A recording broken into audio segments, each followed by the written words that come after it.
Kia ora, ko Dave toko ingoa, no Marahoaho. Hi, I'm Dave from Coastal Designs. I live in Maraho in the Abel Tasman. I've been in the building industry for about 40 years. Started off as a builder, had my own design and build business for about 25 years. I've always done design work since I was an apprenticeship because my father was a builder and he had a drawing board which I mucked around with when I was just left school and just loved it, and eventually moved to the South Island, hung up the tools in 2003 and just focused on design work full time. So having the building background, having built many homes and worked in all aspects of the building industry, I find is a great background to be a designer as well.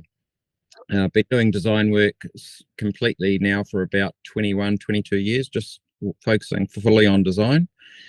I'm passionate about passive house, zero carbon, just building better, smart, energy efficient homes that just work well. I did the Passive House Designers introductory course back in 2016. And once I'd done that, it kind of set me on a path for wanting to know more, wanting to find out everything I could about Passive House. And I purchased PHP software. I'm still trying to get my head around it like 7 years later.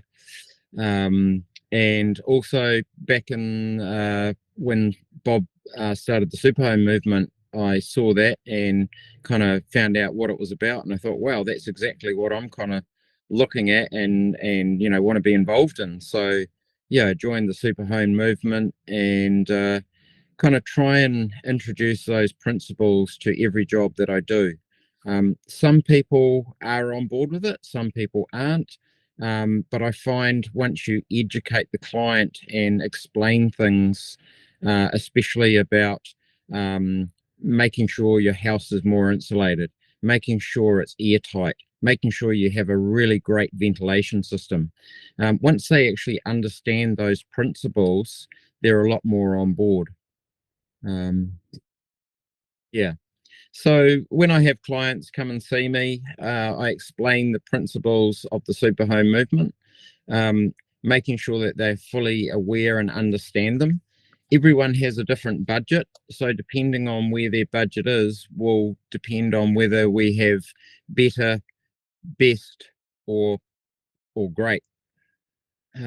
So yeah, looking with someone with maybe a tighter budget, what I'd probably mainly focus on them is putting a bit more money into the quality of the insulation and the thickness of the insulation, making sure that the home is as airtight as possible without maybe putting in air barriers. But if we're putting in a rigid air barrier, making sure that's sealed properly, making sure we're eliminating as much thermal bridging as possible, which doesn't really cost any more. It's just smart construction. Once you've built a house which has got better insulation, lower thermal bridging, good windows, the required heating demand for that house is going to be a lot less. So in the long run, it's actually going to save the client a lot more money in reduced energy bills. So yeah, it depends on the client's budget. If we have someone that's wanting to build a flash house and they have a bit more money to splash around, I might say to them, well, instead of maybe doing a really flash kitchen or bathroom, how about we put some of that into solar or maybe some really good European windows or something like that. And it's amazing how once you've explained to them why we're doing it, and this is what you're going to get at the end of the once your house is built, they say, oh, maybe I should do that, and maybe not spend so much on the bathroom or the kitchen. And yeah, it's amazing once people understand and are more educated, how their thinking changes. Also, the same thing complies with builders. A lot of builders that I've worked with, they don't understand a lot of the the science behind why you'd make something more airtight or why you put more insulation in. They just don't want to do it to the standard. I said, well, if you just do it to the standard, you're going to have a cold, moldy house. Whereas if we put a bit more insulation in, put some ventilation in, you're going to have a client that's going to be happy. They're going to be in a warm, healthy house. And, you know, a good client is just going to lead to more work for you, the builder. Yep, I've had a lot of time, and spent many hours doing renovations, both building and designing.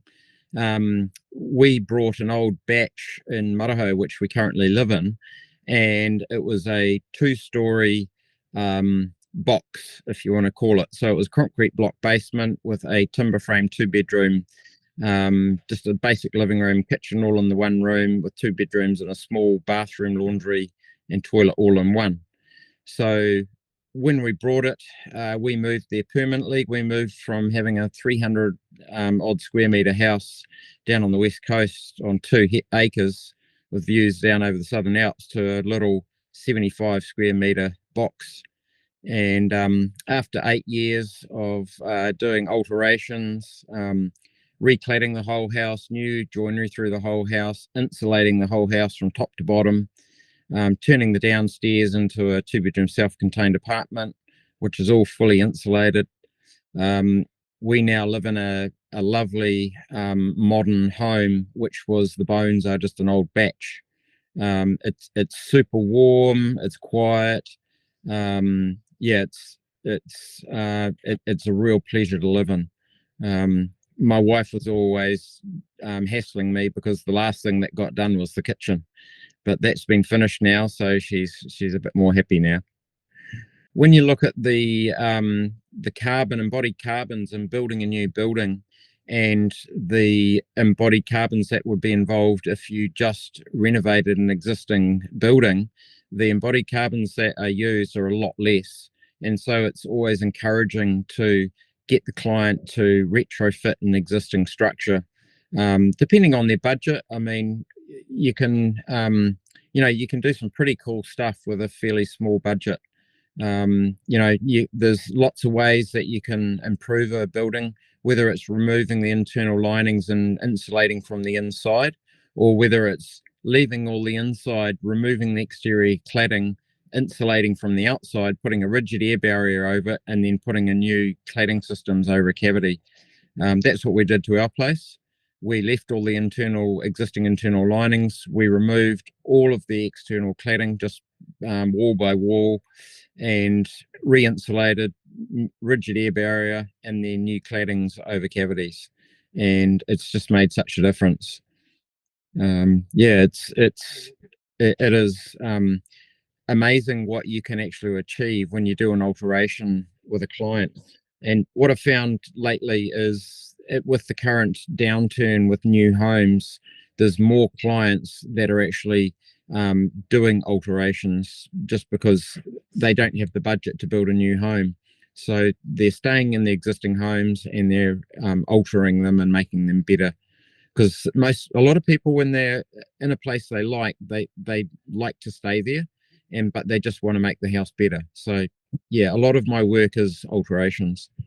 But the great thing is that there are ways that it can be done. It doesn't matter what the house is, there are ways to fix it. If it's damp and moldy, then just by putting insulation in, getting in a good ventilation system, making sure the claddings are on a cavity, maybe putting some new windows in so we get a bit more sun into the house. If we're getting buildings where there's overheating, then making sure we put shade in place so that we prevent the overheating. There's a solution pretty much for everything. It's just a matter of sitting down and working with the client and working out what we need to do to come up with a plan. And one thing I find that works well with my background is being a builder. I'm probably looking at anything that I design from a builder's point of view. So I'm always looking at it, how is this actually going to go together? How's it going to be constructed? Rather than from a designer's point of view where you're just looking, well, this is going to look good. I actually build it in my mind and make sure that when I draw my plans, I'm designing it and detailing it so that I'm actually building it step by step making sure that the details are there so the builder can basically just follow along, and he doesn't have any questions. Makes it easy for everyone. I can have a quick talk about the certified builders. So I'm the president for certified builders in the Nelson Tasman Bays area. I've known Bob for quite a long time now, and when I spoke to Nick Matthews, who's also got a office in the same building as Bob, whereas architectural officers there, I said, you guys need to talk to Bob and get them on board as a member for the certified builders. I said, what he's got to offer for our members, our certified builders, is just golden. I said, he's just a gold mine of information, and he needs to be shared.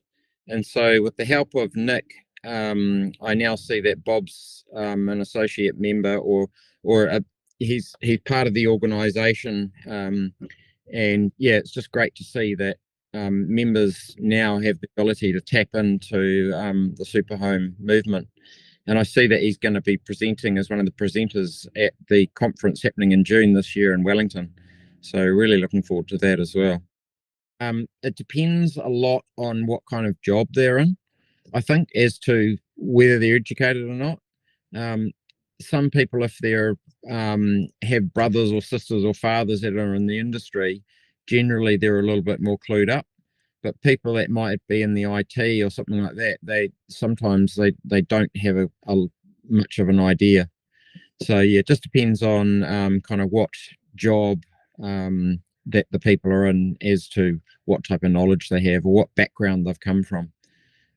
Yeah, some people are very knowledgeable, and they're pretty clued up and they've done a lot of research. Others just don't have a clue, and that's the same again, like I say, with builders. Some of the builders that you speak to, they are very clued up, and others just don't want to know about it. And it's not until you actually educate them a bit, and just with not pushing it, but just saying, this is why we do this, and this is why you should be doing this. And then once they kind of get a bit of an understanding, they get it. And it's just making sure that we can keep making sure all the builders get it.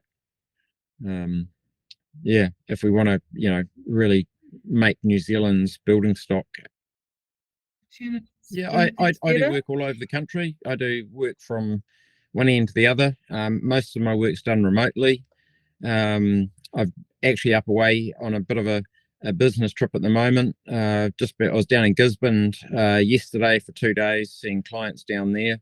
So yeah, I do a lot of work down Central Otago, West Coast, Nelson, Bay Plenty, all over the place. So it's having a designer that's in a different location can work for anybody.